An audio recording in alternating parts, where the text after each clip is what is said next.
മച്ചാന്മാരെ, നമ്മുടെ നടൻ ജാഫർക്ക ഈയിടെ ഇന്റർവ്യൂവിൽ പറഞ്ഞ ഒരു അടിപൊളി ബീഫ് കറിയുണ്ട്. അതാണ് നമ്മുടെ ഇന്നത്തെ റെസിപ്പി. പക്ഷേ പുള്ളിക്കാരൻ പറഞ്ഞ മറ്റൊരു കാര്യം കൂടിയുണ്ട്. കുക്കറിലൊന്നിട്ട് വേവിക്കരുത്. നമുക്ക് വീട്ടിൽ കഴിക്കാൻ നല്ല നാടൻ ചട്ടിയില്ലേ, മൺചട്ടി.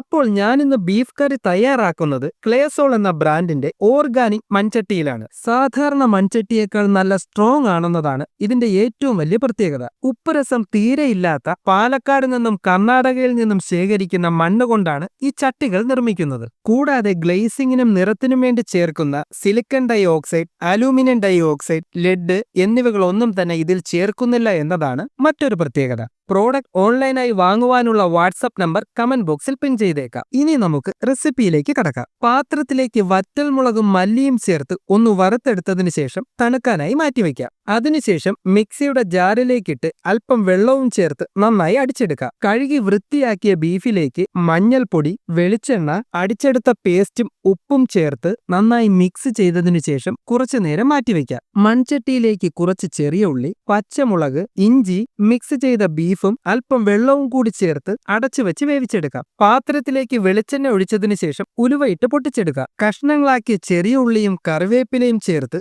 നന്നായി മൂപ്പിച്ചതിനു ശേഷം കറിയിലേക്ക് ഒഴിച്ച് നന്നായി ഇളക്കിയെടുത്തു കഴിഞ്ഞാൽ അടിപൊളി ബീഫ് കറി റെഡിയായി. അപ്പോൾ വീഡിയോ ഇഷ്ടപ്പെട്ടാൽ സപ്പോർട്ട് ചെയ്യുക. Bye bye.